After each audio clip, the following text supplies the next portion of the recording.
Now, the greatest radio shows of all time. Suspense. The Shadow Node. Washington calling David Harding, counter-spy. Classic radio theater. The Great Gildersleeve. Fibber McGee and Molly. Dragnet. Gunsmoke. The Lone Ranger. Now, step back into a time machine with your host, Wyatt Cox. Good evening, friends of the Inner Sanctum. With baseball season quickly approaching, an episode of X-1 from April 3rd, 1957, take me out to the ball game with Martian Sam? Countdown for blast off. X-5, 4, 3, 2, X-1, fire.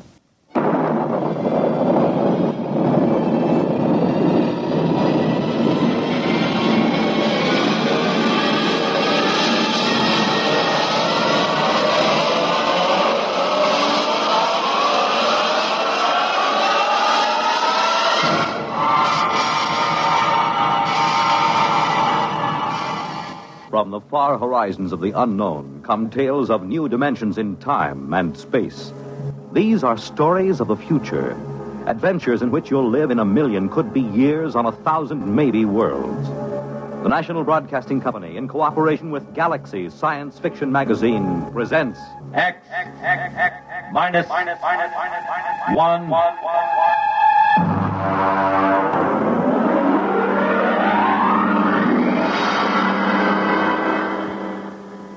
Tonight, an original story by Ernest Kenoy. The time, early in the 21st century. The story, Martian Sam. The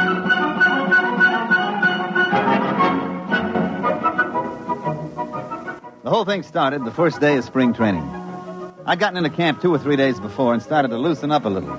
Because at my age, even batting fungos to an outfielder can tie your muscles up into knots. Although, as a matter of fact, I'd bet that I was in better condition than half the Humpty Dumptys on the club. We hadn't won a pennant since, 1997, or was it 98? And it looked like we had a permanent lease on 12th place.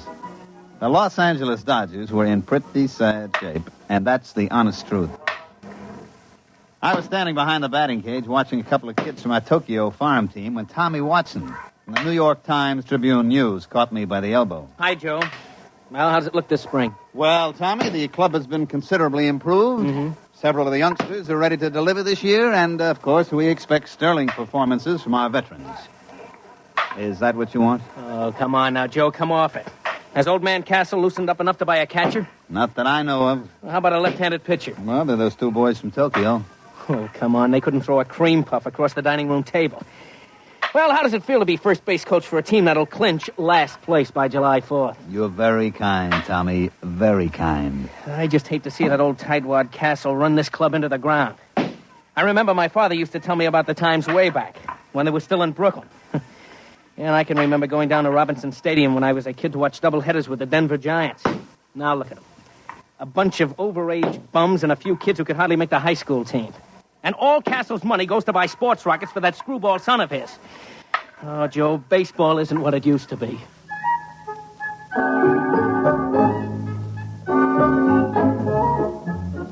The sad truth of the matter was that Tommy was putting it mild. Old man Castle, the owner, begrudged every nickel that was spent on the ball club. I don't think anybody had gotten a raise in the last 5 years. The manager was old Rabbit Cinderella, and Castle used to issue statements every year about how he had great faith in him. Truth of the matter was that Rabbit would work for less than any other manager this side of the Sally League.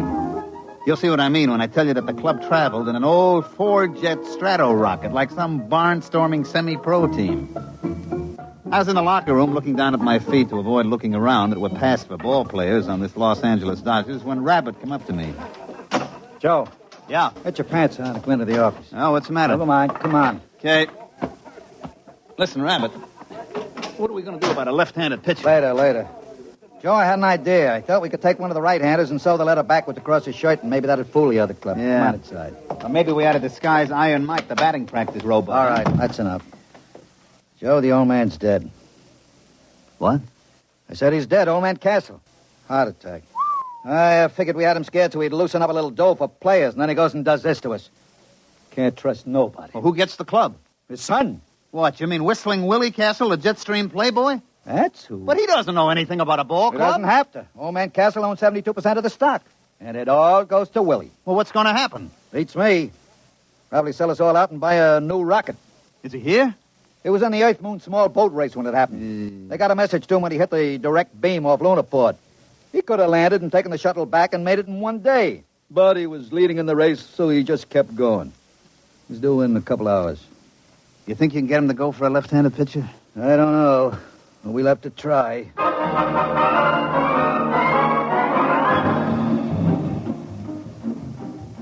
Of course, you've heard of Willie Castle. About once a year, he cracks up some expensive sports rocket or gets himself picked up in a survival suit by the IP, floating somewhere in an orbit around the moon. He almost got put away a couple of years ago when he took a debutante up in a Harrison Kilgore cruiser and kept her in orbit for 2 months. The old man was able to kill the abduction charges by claiming that they'd been married at the time. And one time when the old man had a couple of us up at the lodge he lives in during spring training, I saw the kid's room. It was filled with marak heads that he'd shot on safaris on Mars. He came down to the training camp a week later. He buzzed over in a Harley Donaldson atmospheric and set the ship down in the hole between second and third, burning out half the infield. I saw Rabbit get him to one side and start talking fast, so I sneaked over and listened. Well, Mr. Castle, of course, you know we're all very sorry about your father's death. And... He had it coming, the old tightwad. Oh, well, I see. I couldn't convince him that a credit isn't any good to you, stuffed in a mattress. You got to spend, isn't that right? Yeah, it is. As a matter of fact, that's what I wanted to see you about. Now, there's a boy in one of the Milwaukee farm clubs, a left-handed pitcher. I can get him for about $30,000 and a couple of players. And what do you mean? Well, I mean, you're absolutely right, Mr. Castle. You got to spend money. And if we could get a little help in pitching and maybe an outfielder or two... You mean spend money for baseball players? Well, yeah. That was what I had in mind. Now, wait a minute. This baseball team was my father's hobby, like some old men collect stamps or play checkers. Now, in the terms of the will, I can't sell it. But I'm sure not going to throw any good money away on something foolish like baseball players. Oh, I see. As a matter of fact, I'm going to need all the cash I can lay my hands on. Yeah? Yeah. I've got a chance to buy a 3-pile nuclear racer that'll cut 2 weeks off the round trip to Mars. Oh, I see. You wouldn't want to spend money on anything as foolish as ball play. That's it. You've got the idea now. Oh, by the way, Mr. Cinadilla. Yeah? I find it's quite embarrassing to me to have my friends continually make fun of me because the Dodgers are in last place. Well, as a matter of fact, that gets to be a touchy point with me, too. Well, I'd like to see it change. So if you don't mind, would you please have them somewhere in a more respectable position, say third or second, within a month or two? Now, look here, Mr. Castle. I can't make bricks without straw. You won't spend the credit for a ball player, and I can't... You do your best.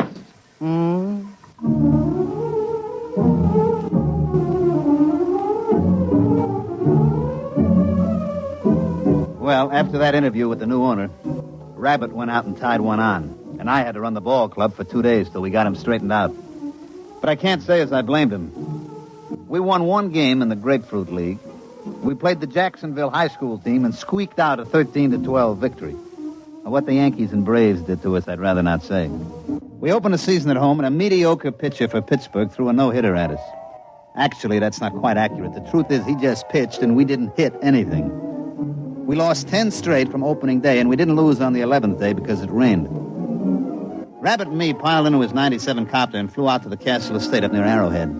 I was in pretty bad shape. For one thing, Rabbit's copter has a wobble, and I was feeling green around the gills by the time we dropped down on the port. Willie Castle was very excited by the time we finally got to see him. He was puttering around a whole mess of stuff piled up in the middle of the floor. Say, how do you like this? Isn't it exciting? Yeah. What is it? It's a Durgo steak. Oh, yeah, sure. And I use it in Mars in a game played between two villages. You see, all the men on one side line up, and then all the men on the other side try to knock them over with these sticks. Isn't it a beauty? Yeah. Look, Mr. Castle, I got to speak to you. We got to have a left-handed pitcher. Oh, you mean for the baseball team? Yeah, that's right, the baseball team. That's what we got to have a left-handed pitcher for. Yeah. Well, now, I can't really be bothered with details of that sort. I'm leaving for Mars in the morning. Oh, by the way, I haven't had a chance to look at the standings recently. How are we doing? Mr. Castle, we may well set him out on record for consecutive games lost. Now, look here. You told me you can't sell the club. And you said you get tired of your friends kidding you about being last. Well, take it from me, Mr. Castle, and I know.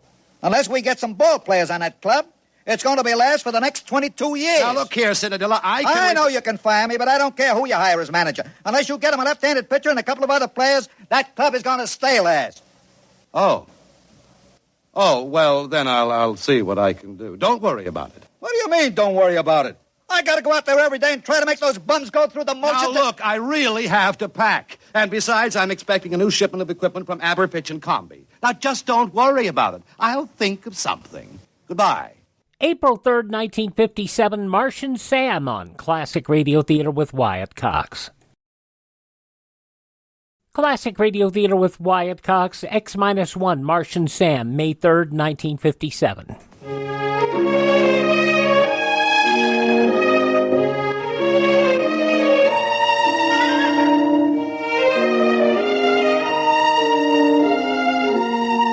Next day, we lost a doubleheader to Cincinnati by a score faintly reminiscent of basketball. And that's the way it went. Oh, we won a couple here and there. Like they say, you can't lose them all. About the middle of the season, we were so far behind that the local papers just dropped us off the standings, didn't even bother to report it. It was about this time that Willie Castle returned from Mars. He came out to see us at the ballpark just before the massacre. Well, I noticed, Mr. Cinderella, that we're still in last place. Yeah, Mr. Castle, we are. We are lucky we are still in the league. With the ball players that you've given me. Well, I just wanted to tell you that I made a small bet with one of the boys at the country club. Yeah? Yes. I bet 1,000,000 credits that we'd win the pennant this year. That's nice. You don't seem to understand. I expect to win that bet. Yeah, sure. And I expect to put on a Monroe suit and win the Miss Universe title. I told you to leave everything to me. Now, I'd like you to come into my office, if you please. I have a few things I'd like to talk over with you. For one thing, I've signed a ball player.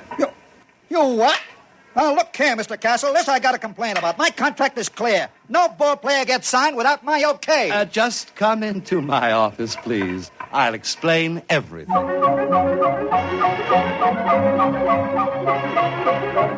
That night, when Rabbit went up to the plate to hand in the starting lineups, I could tell something was happening. For one thing, old Baldy Snuff, the umpire, was looking at the card like it was written in Arabic. All right, who's the pitcher? It's written right there in the card. Saramo, Castro, Perbaco... What's the matter, can't you read? Oh, come on now, you kidding? Is he Armenian? Nope. Martian. Martian? That's right. Martian.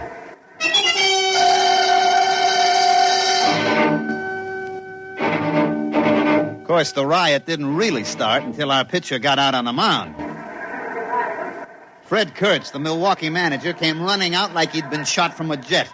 Baldy Snuff was hollering. The whole Milwaukee bench was looking for a fight, but Rabbit just stood there quiet and calm. He can't do that. He can't do that. Look at that thing. What is that? That's my pitcher.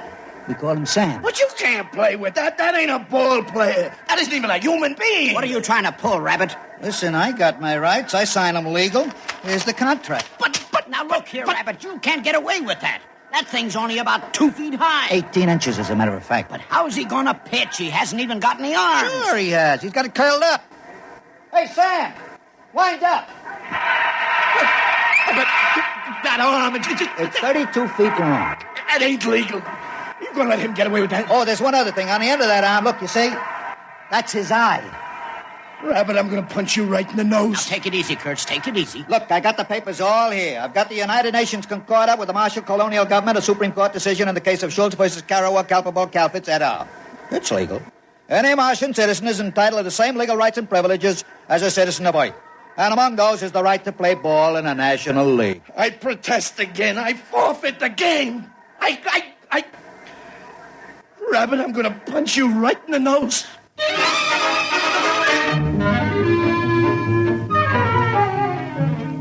As a matter of fact, the game that night was postponed because of riot.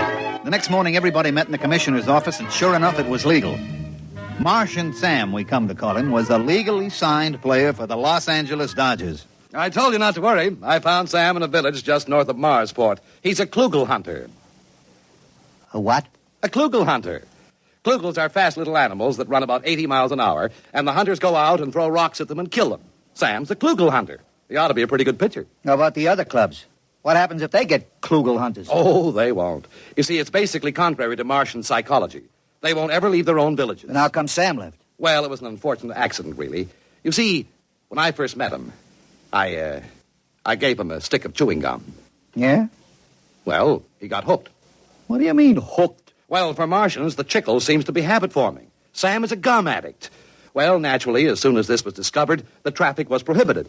There's a death penalty for importing of chewing gum to Mars.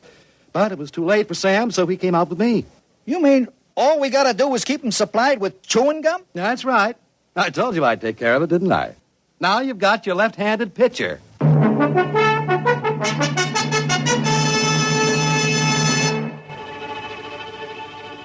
Sam pitched that night.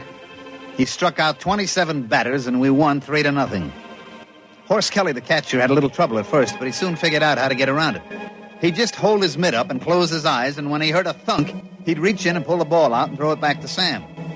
You can imagine what it was like being a batter up there against Sam. Pitcher's mound is only 60 feet away from the plate as it is, and with Sam's 32-foot arm, well, we didn't lose the game the rest of the season.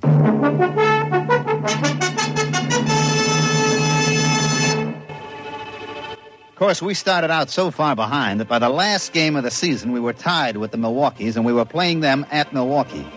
The winner of this game won the pennant. Of course, it was a lead pipe cinch for us. Martian Sam had pitched every day since he joined the club.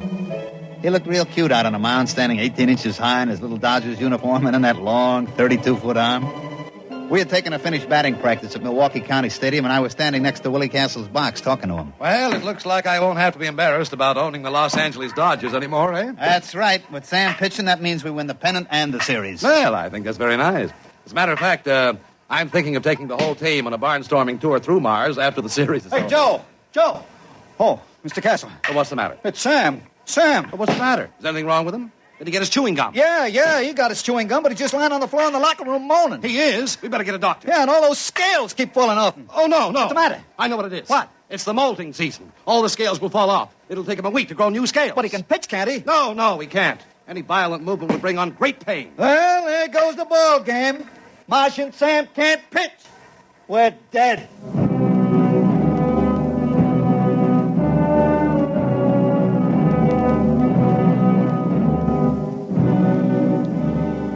Rabbit put it mild. We were good and dead. We pitched Harry Kosnowski, our best human pitcher, but our best human pitcher was none too good. He rose to the occasion, however, and the score was tied going into the last half of the ninth. That's the way, Harry, old boy. That's the way. Pour it in. Come on, Harry. You can do it, baby. Unfortunately, he couldn't. He hit a streak of wildness and walked 3 straight men. Things were very quiet in the Dodgers dugout. One more walk would force him to run. The ball game would be over. Then as we all sat there staring out at the mound where Harry was sweating, we heard a little shuffling noise. Oh, what's that? Sam, what are you doing out here? And then with the little squeaks that he used for talking, Sam told us what he wanted to do. He wanted to pitch. But, Sam, you can't. You're molting. Your scales. All right, Sam, all right. If that's the way you want it, you get out there. You pitch to that one batter. It's 2 out. You strike him out, it'll go to extra innings, and we'll win the ball game.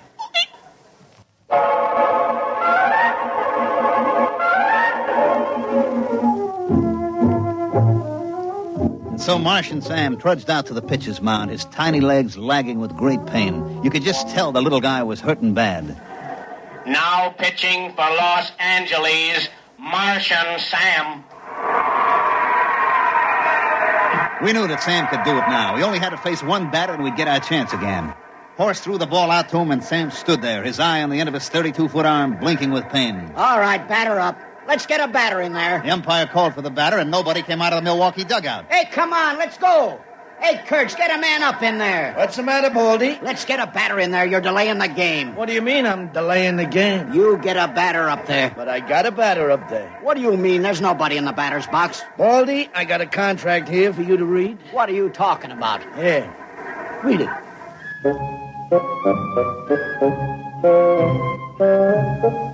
Well, of course, everybody knows what happened. The Milwaukee Braves had signed an intelligent virus from the moons of Jupiter. He was up there in the batter's box, but of course you couldn't see him without an electron microscope. He walked on 4 straight pitches, forcing in a run, and the Milwaukees won the pennant.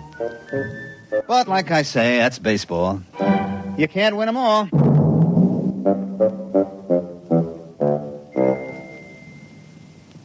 You have just heard X-1, presented by the National Broadcasting Company, in cooperation with Galaxy Science Fiction Magazine. Tonight, X-1 has brought you Martian Sam, an original story written for radio by Ernest Kenoy. Featured in the cast were Mandel Kramer as Joe, Santos Ortega as Rabbit, Ivor Francis as Willie, Jack Orison as Baldy, Bob Hastings as Tommy, and Bill Zuckert as Kurtz. Your announcer, Fred Collins. X-1 was directed by Daniel Sutter and is an NBC Radio Network production.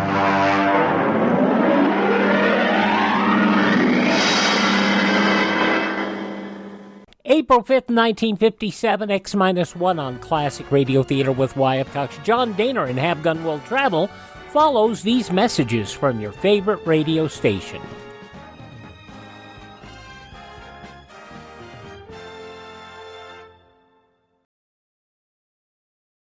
Just when you thought it couldn't get any better, Mike Lindell and MyPillow launching the MyPillow 2.0.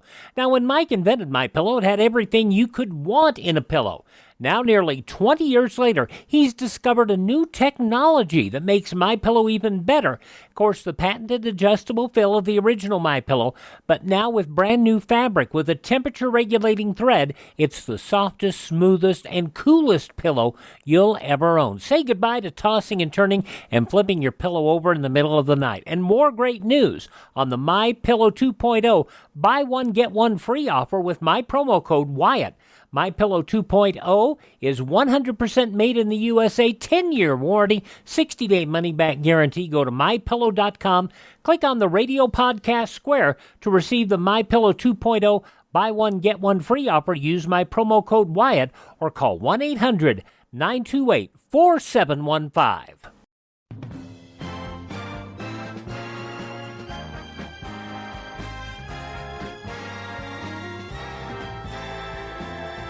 Now on Classic Radio Theater with Wyatt Cox, we head out west. Have Gun Will Travel, starring John Dehner in San Francisco. Originally broadcast April 3rd, 1960, Shanghai is a verb.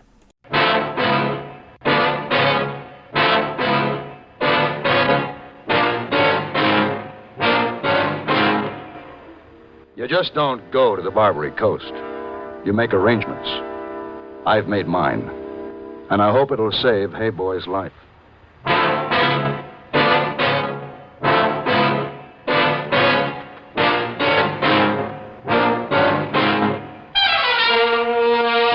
Have Gun Will Travel.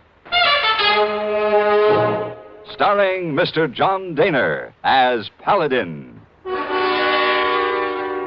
San Francisco, 1875. The Carlton Hotel. Headquarters of the man called Paladin.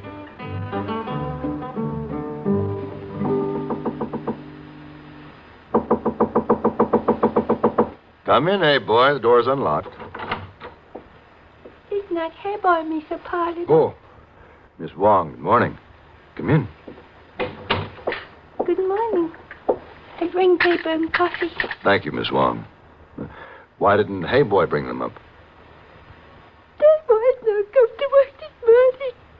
What? Hey boy not come to work this morning.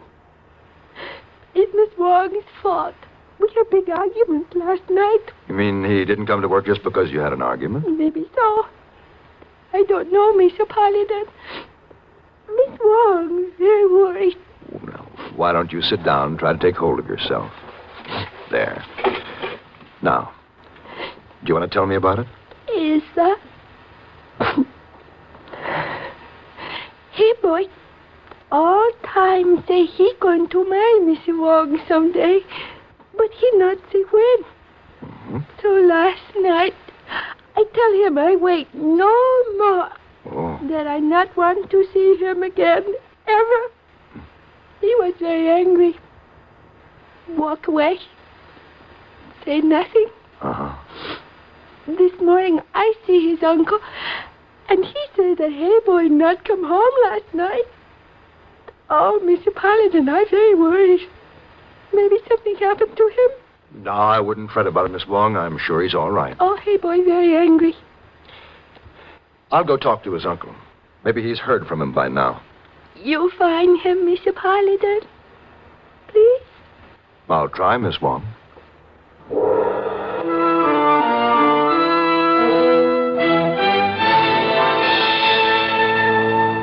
My first stop in the dingy labyrinth of Chinatown was a curio shop owned by Hayboy's uncle.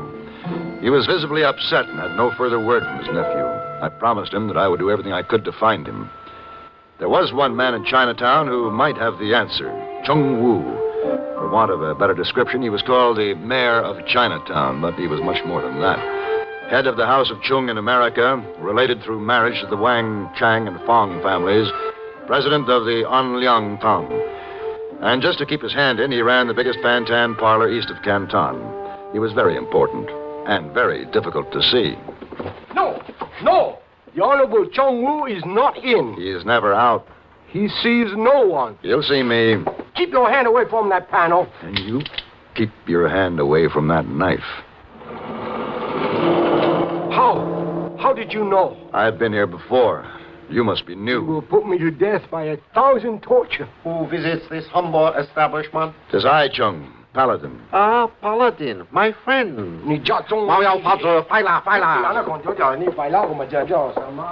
That's a mighty devoted watchdog you have there, Chung. You must forgive him, my friend. He is new.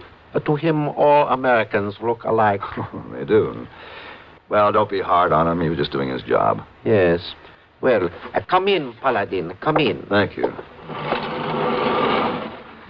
Well, my friend, it is too long a time since you have graced these unworthy walls with your presence. Much too long. May the oversight find forgiveness in your honorable heart. My heart is too full of pleasure at seeing you once more to harbor an unkind thought. It quickens to know the reason for your visit. I seek word of the boy who serves me at the hotel. Ah, yes. Kim Chung, the one you call Hey Boy? The very one. Why do you seek word of him here? He's disappeared. I fear he's in trouble. If he were in trouble, I would have heard. I thought perhaps he might be in your establishment playing fan-tan. Not that boy. Sometime I think he is not a true Chinese. He cares nothing for gambling. He thinks only of saving his money so that he can get married to this Miss Wang at your hotel. But that's why he disappeared after she asked him when he intended to marry her. Foolish girl. She has not yet learned how to hide the stings when she manipulates her mannequin. Yeah. Well, if you were a Chinese boy and had a fight with your girl, where would you go?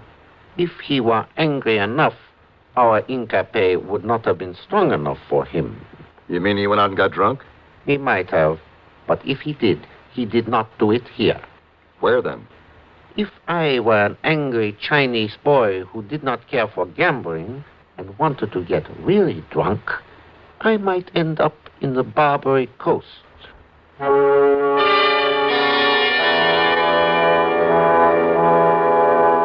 The Barbary Coast, that mean and ratty conglomeration of sheds and shanties, purveying entertainment and refreshment to sailors whose appetites are stranger than their tastes. Now, you just didn't go to the Barbary Coast. You made arrangements. I made mine at the Hack Line in Portsmouth Square. Cab, sir. Right this way, sir. Cab, sir. Ah, there you are, Harry. Mr. Pellet. I was hoping I'd find you free. Yes, sir. Harry the Ack at your service, well and eager and able to do your bidding. Where'll it be, Mr. Paladin? Harry, I want to find Ma Gertie. Ma Gertie? Why, she's been lying low since the vigilantes closed her up last time. It won't be easy, Mr. Paladin. But, it won't be impossible. Well, the sound of them cartwheels is making it easier every minute. Then shall we go? Yes, sir. Step right in. Get up there.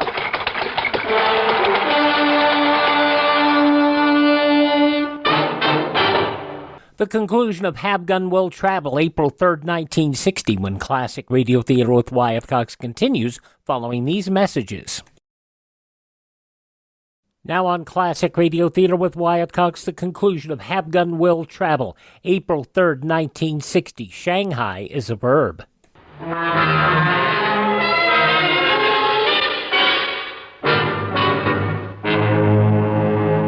We made the rounds of North Beach, stopping at a half dozen places before Harry the Hack found the right one.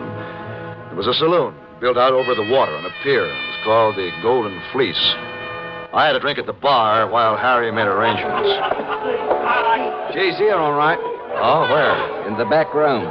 Said she'd see you. She's waiting. Thanks, Harry.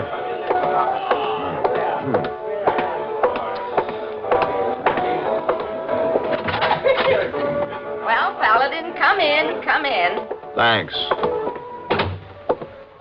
So, how have you been, Ma? Paladin, I'd like it better if you called me Gertie. All right, Gertie. Sit down. Still as handsome as ever, huh? Here the vigilantes have been giving you a bad time. Ah, the vigilantes, why can't they leave an old woman alone? Because if they did, that old woman would be running the city in 2 weeks. Sure, all I ask is to earn a living. Yeah, I weep for you, Gertie. That what you came here for? To cry over me? No. I'm looking for a Chinese boy. Now, what makes you think he might be here? Well, missing persons have a way of passing through your hands, Gertie. You talk pure nonsense, Paladin. Yeah, that may be, but What are you doing? What's this? Where'd you get this black silk coolie hat? What coolie hat? Stuffed behind this sofa pillow like someone's trying to hide it. Well, now, Paladin, why'd anyone want to hide a thing like that? I don't even know why a respectable lady like you would have a thing like this in her parlor. Unless it was dropped by its owner while he was being lowered unconscious through that trapdoor over there to a boat below. I don't know what you're talking about. All right, where is he, Gertie? Where's who? The owner of this cap. Now, how would I? This is Hey Boy's cap. I've never heard of any hay boy. Now, where is he, Ma? You wouldn't harm me, Paladin. If I had to. Don't threaten me. Where is he, Ma? All right. I heard the Arabella Bishop was short some men. Arabella Bishop. The same. Clydeside clipper bound east for Liverpool round the Horn. Did you sell Hey Boy to the Arabella Bishop? You're too late, Paladin. What do you mean? Look out the window. What? The Arabella Bishop's weighed anchor, Paladin. She's already sailed.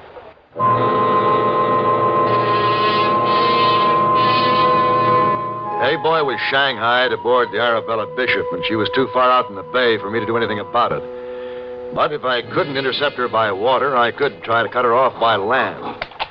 Well, yes, Mr. Paladin, I can beat it to the Presidio. All right, Harry, let's go. Yep, now.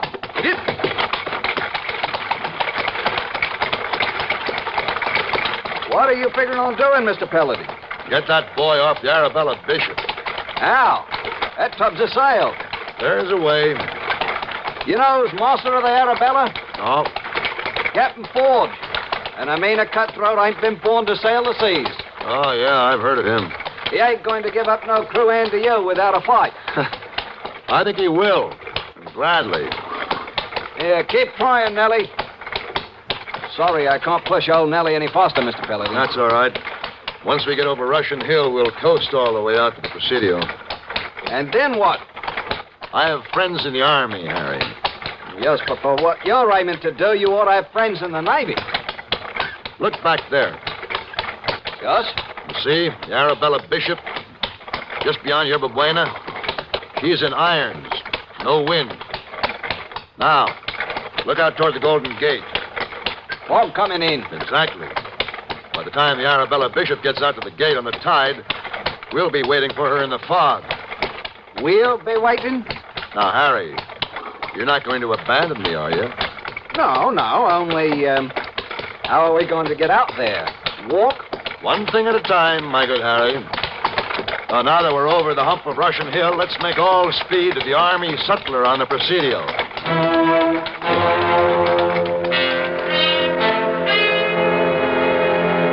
The sutler on an army post. A good man to know. Not only does he control the supplies, but he also has more restricted information than the commanding officer. And John Harrington, sutler at the Presidio, was the best west of the Rockies. Captain Paladin. Hello, John. How are they treating you? Oh, fine, fine. What brings you out here on this wet, misty afternoon? I thought we might go fishing, my friend and I. Fishing in this muck? Mm-hmm. You won't be able to see your hand in front of your face by nightfall. All the better for the kind of fish we're after. Uh-huh. John, when I was stationed out here, there was always a small sailboat or two moored in that little cove to the leeward of Fort Point. That's right. There's a couple out there now. Catboat? That's too small. A cutter? Yeah, that's more businesslike. I don't suppose anybody will be using them this afternoon. In this weather? Do you have a yellow flag somewhere? A quarantine flag, eh? Exactly. I think so. Good. I'd like to borrow it. And a bird G for the mainmast to look official. All this for a fishing trip? That's right. What are you expecting to catch? Well, why don't you close up the store and come along and see? I think I will. This looks like something the man shouldn't miss.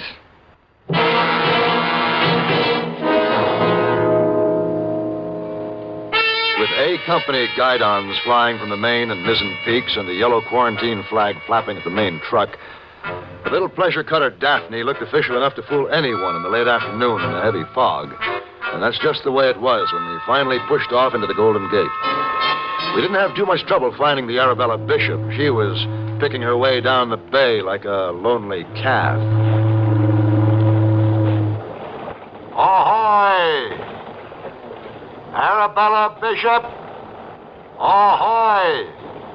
Ahoy! Who are you? U.S. Army cutter Daphne. Heave to and prepare to be boarded. What is your business? Official inspection. We got nothing to inspect. We're carrying ballast and we ain't about to heave to less than a mile from the open sea. Sorry, Captain. Orders are orders.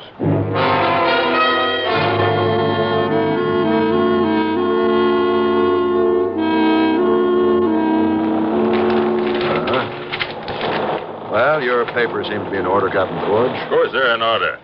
I don't understand what all this tomfoolery is about. By the way, I don't see any Chinese listed in your ship's roster. That's right. No Chinese on your crew? No. No Chinese cook, nothing like that? No. Huh. That's strange. We received information that you had a Chinese aboard. Well, your informers were mistaken. Well, I'm glad of that. For your sake, Captain. This Chinese is supposed to be suffering from the, bubonic plague. The plague? Yes. Our orders were to take him ashore and put him in quarantine, but, of course, since he's not aboard... Now, wait a minute. Just a minute. Bosun! Aye, sir? Those passengers. Passengers? You numpsons you took aboard last night. Oh, them passengers? Yes. Was there a Chinese among them? Well, it seems to me there was, sir. Well, break him out. Bring him on deck. You better bring the other passengers, too. You heard me, Bosun. Aye, sir. Passengers, huh? Ma Gertie said you were short-handed before you sailed. So she's the informer. She gets hers from both ends, huh? No, Captain. She was the sole discretion. Protecting the good name of her client, until the very end. She arrested again? No. The end in this case was when I discovered a Chinese coolie cap under her sofa pillow. Now, really, Captain, your strong-arm boy should be more careful of the customer's personal property. All right. Get out of there, all right. There we are. 3, 4, 5. Well, you must have been short, Captain Ford. Oh, Mr. Paladin. Did he say Paladin? Why, you're not the U.S. Army. Bosun! Aye, sir. Master, all hands. Don't you move, Captain Ford. As you can see, my friends and I have you well covered. John. Yes, Paladin? Get Hayboy over the side and aboard the Daphne. Maybe so. I help you here, Mr. Paladin. Yeah, you've given me enough trouble already, Hayboy. Oh, Hayboy not want to give trouble. I just walk down Go with Harry, Hayboy. Oh, yes, sir. And you can tell us all about it later on. Now, the rest of you passengers, this is the last call. All ashore that's going ashore. Hey, wait a minute, Paladin. I paid good money for those men. Then I suggest you get a refund from Ma Gertie. Tell her the merchandise was spoiled. Hey, Paladin. What? That Chinese boy. Does he really have the plague? I don't know, Forge. If you're still alive when you reach Liverpool, I think you can assume that he didn't.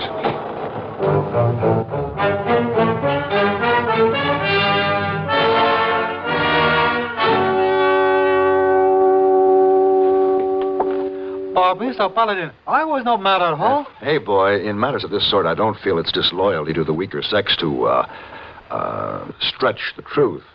Now, Miss Wong feels that it was her fault that you disappeared. But I was not mad at her. I just walked down by Bayshore for fresh air and, someone hit me on head. Yes, we know that, hey, boy, but there's no harm in letting her think you were angry with her. You see, you must be firm, hey, boy. Now, remember. Yes, sir. All right. Come in. Hey, boy. Missy Wong? Oh, what happened to you? Where did you go? Mr. Wong so worried about you. Oh, Miss Wong. Yes, sir. Hey, boy was Shanghai. Shanghai? Yes. Hey, boy, it serves you right. Oh. What you going to Barbary Coast for? Maybe you get drunk and Mr. Wong sitting here crying eyes out. Hey, boy, having no consideration for a Chinese girl. Oh, why I ever listen to you? Mr. Paladin. You do it Yes, hey, boy. You think maybe so you can catch up with Arabella Bishop? Easy to put up.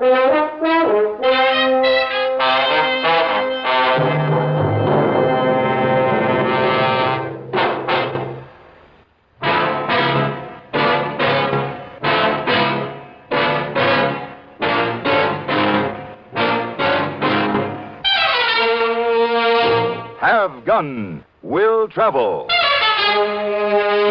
Created by Herb Meadow and Sam Rolfe, is produced and directed in Hollywood by Frank Paris and stars John Dehner as Paladin, with Ben Wright as Hey Boy and Virginia Gregg as Miss Wong. Tonight's story was specially written for Have Gun, Will Travel by William N. Robeson. Featured in the cast were Edgar Barrier, Harry Bartell, Barney Phillips, Tim Graham, Charles Lung, and Virginia Christine. This is Hugh Douglas, inviting you to join us again next week when CBS Radio presents Have Gun, Will Travel. April 3rd, 1960, Have Gun, Will Travel here on Classic Radio Theater with Wyatt Cox. Ben Wright and Virginia Gregg do a wonderful job as Hey Boy and Miss Wong on this show. They really do. Thank this station, support their advertisers. Their kindness and courtesy allows us to be with you each and every time we roll around here on your favorite station. Miss a day, you don't have to miss a show. All of our shows are available on demand at classicradio.stream. That's classicradio.stream. You can stream our shows. We do 21 hours a week of classic radio theater. You can find our social media links. You can learn how to build a classic radio collection of your own. And if you'd like to help us, you can buy me a coffee. The Buy Me a Coffee money helps us acquire additional classic radio collections and helps us maintain our distribution channels. All of that is at classicradio.stream. Classicradio.stream. And please tell all your friends the greatest radio shows of all time are right here at this spot on the dial. Classic Radio Theater with Wyatt Cox on your favorite radio station.